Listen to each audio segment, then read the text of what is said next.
मिताली अपने घर से दूर एक छोटे से शहर में नौकरी किया करती थी। एक रात मिताली ऑफिस से देर रात घर वापस आ रही थी। रात काफी हो गई थी और मिताली का घर भी ऑफिस से काफी दूर था, इसलिए मिताली बड़ी परेशान थी। अभी तक बस नहीं आई, अब मैं क्या करूं? कब बस आएगी और मैं कब घर पहुंचूंगी? आधे घंटे खड़े होने के बाद भी किसी बस का नामो निशान नहीं था। मिताली के चेहरे का रंग ही उड़ गया था। वो थक कर बस स्टॉप पर बैठी ही थी कि तभी उसे दूर से एक बस आती दिखी। मिताली जल्दी से खड़ी हो गई। उसने बस को हाथ दिया। बस आकर जैसे ही बस स्टॉप पर रुकी, मिताली फटाफट उस बस में चढ़कर बैठ गई। शुक्र है भगवान का जो ये बस मिल गई, वरना मैं घर कैसे पहुंचती। मिताली बस में बैठ तो गई थी, पर अभी भी उसका ध्यान अपनी घड़ी पर ही था। वो बार बार अपनी घड़ी में टाइम देख रही थी। बार बार घड़ी देखने से तुम्हारा घर जल्दी नहीं आ जाएगा। जी हाँ, पर वो क्या करूं, बहुत रात हो गई है ना, इसलिए बहुत घबराहट हो रही है। लगता है तुम्हारे माँ बाप काफी स्ट्रिक्ट हैं, तभी तुम इतना डर रही हो, घर जाकर डांट ना पड़े। अरे नहीं नहीं, ऐसी कोई बात नहीं है। मैं तो इस शहर में अकेले रहती हूँ। मेरा परिवार तो गांव में रहता है, पर वो है ना कि नया शहर है, देर रात सुनसान रास्ते से जाने में डर तो लगता ही है ना। चलो दूर ही सही, कोई तो है तुम्हारा, मेरा तो इस दुनिया में कोई नहीं। ओह, बड़ा दुख हुआ सुनकर। अचानक बस रुक जाती है। मैडम, आपका बस स्टॉप आ गया है, आपका ध्यान कहाँ है, जल्दी उतरिए। ओह हाँ, बातों बातों में पता ही नहीं चला। अच्छा मैं चलती हूँ, भगवान ने चाहा तो फिर मुलाकात होगी। मिताली बस से उतरकर अपने घर चली जाती है और जल्दी से खाना खाकर सो जाती है।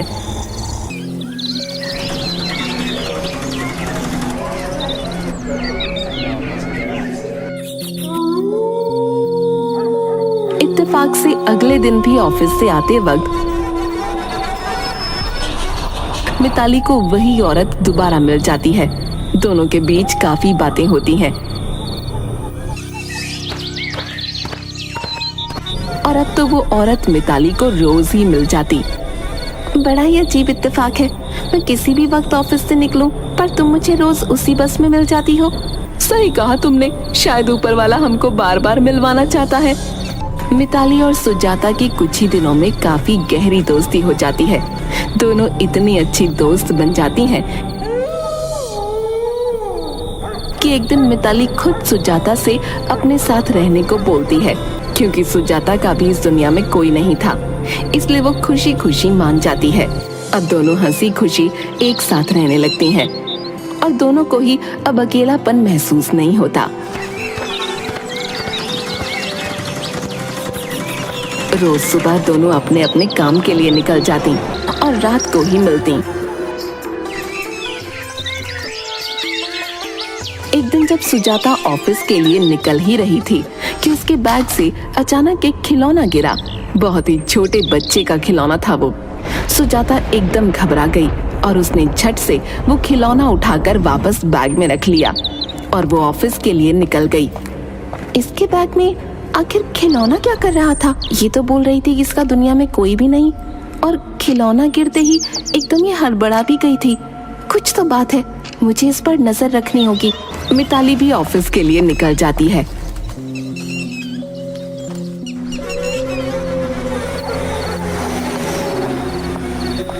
अब रात को जब वो घर आती है तो सोचती है कि सुजाता से उस खिलौने के बारे में पूछे, पर वो रुक जाती है। वो आधी रात को चुपके से सुजाता के कमरे में तलाशी लेने जाती है, पर वो जब देखती है कि कमरे में सुजाता ही नहीं है, अब मिताली के दिमाग में शक और ज्यादा बढ़ जाता है। आखिर ये चक्कर क्या है? बैग में खिलौना और अब आधी रात में गायब होना। ये आखिर इतनी रात को गई कहाँ है? इस पर मुझे अच्छे से नजर रखनी होगी। मिताली अब अपनी पूरी नजर सुजाता पर रखने लगती है। सुजाता रोज आधी रात को चुपके से घर के बाहर जाती है।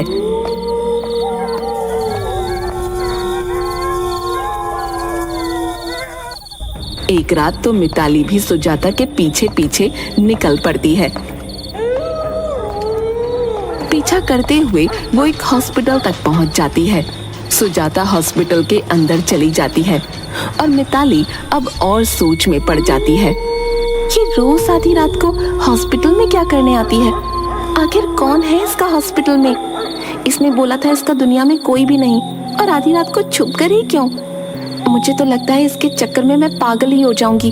अब मुझे इसकी सच्चाई का पता लगाना ही होगा, तभी मुझे चैन मिलेगा। मिताली तब तो वहां से चली जाती है, पर अगली सुबह वो ऑफिस न जाकर सीधा हॉस्पिटल पहुंच जाती है। वहां वो रिसेप्शन पर जाकर सुजाता के बारे में पूछती है। मैडम, यहाँ कोई बाहर से आता है तो हम उसका पूरा रिकॉर्ड रखते हैं, और सुजाता नाम की कोई औरत इस हॉस्पिटल में विजिट करने नहीं आई, और ना ही कोई इस नाम का पेशेंट है हमारे हॉस्पिटल में। ऐसा कैसे हो सकता है? मैंने उसे रोज आधी रात को अंदर आते हुए देखा है। आप बोल रही हैं कि यहाँ सुजाता नाम की कोई औरत नहीं आई? जी मैडम, यहाँ कोई सुजाता नाम की औरत नहीं आई। मिताली परेशान होकर घर वापस आ जाती है। थोड़ी देर बाद ही सुजाता भी घर आ जाती है। सुजाता रिमोट उठाती है, टीवी ऑन कर देती है। सिटी हॉस्पिटल में बच्चे चोरी होने का सिलसिला अभी तक नहीं रुक रहा। रोज आधी रात को बच्चे कैसे और कौन गायब कर रहा है, इसका अभी तक पता नहीं चल पा रहा है। ये खबर सुनते ही मिताली सुजाता की तरफ देखती है। सुजाता रिमोट साइड में पटकती है और अपने कमरे में भाग जाती है। मिताली को समझ आ जाता है कि आखिर सुजाता का उस हॉस्पिटल से क्या ताल्लुक है और क्यों रजिस्टर में उसका कोई रिकॉर्ड नहीं है। मिताली उस रात बस सुजाता के जाने का इंतजार ही कर रही होती है।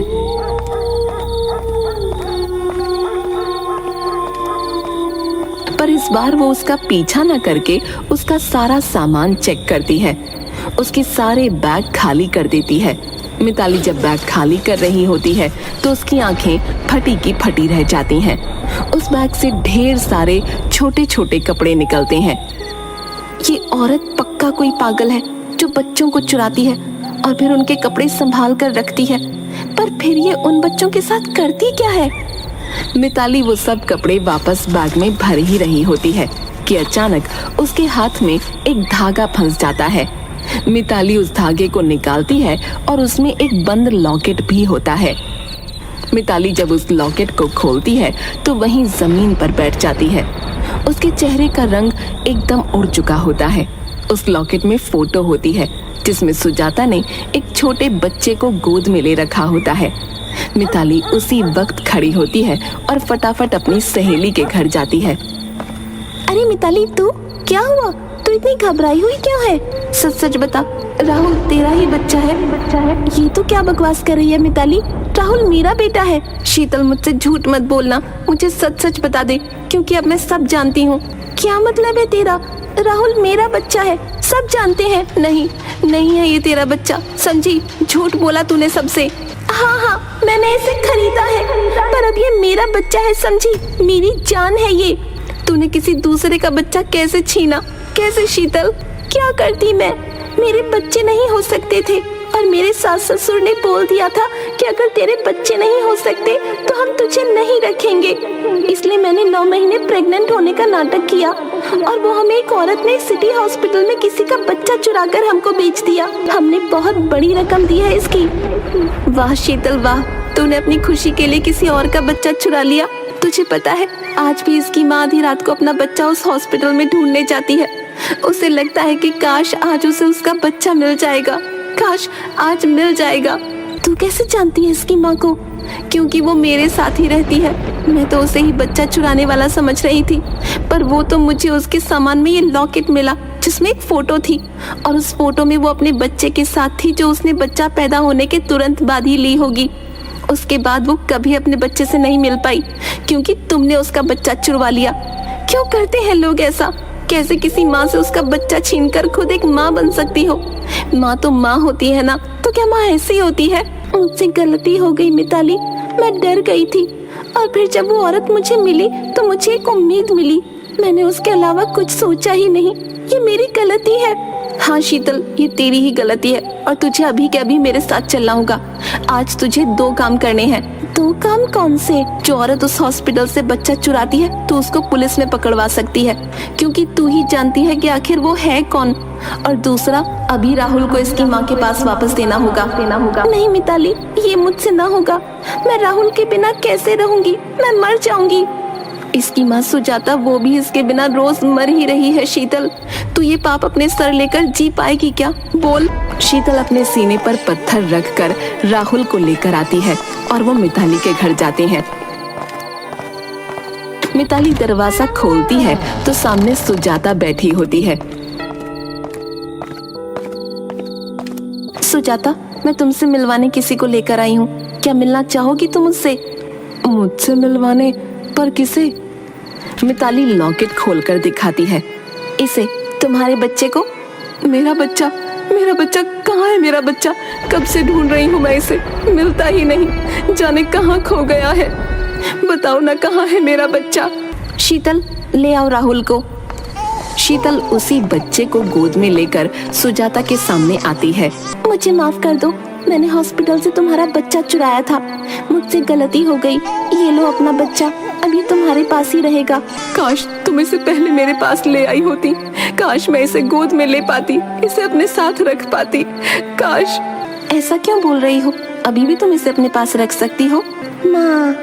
राहुल पहली बार अपने मुंह से माँ बोलता है और अपना हाथ सुजाता की तरफ बढ़ाता है, जैसे कि वो उसे पहचान गया हो। सुजाता की खुशी का कोई ठिकाना नहीं होता। वो अपने हाथों से अपने नन्हे से राहुल की उंगली छूती है और उसी वक्त वो धुआं बनकर आसमान में समा जाती है। सुजाता की धुएं से आती आवाज, मेरे बच्चे का ध्यान रखना, मेरी आत्मा को शायद अब शांति मिल जाएगी। सुजाता ने अपने बच्चे के गम में आत्महत्या कर ली होती है और वो बस एक आत्मा होती है जो अपने बच्चे के लिए भटक रही होती है और मिताली के जरिए भगवान सुजाता की मदद करते हैं।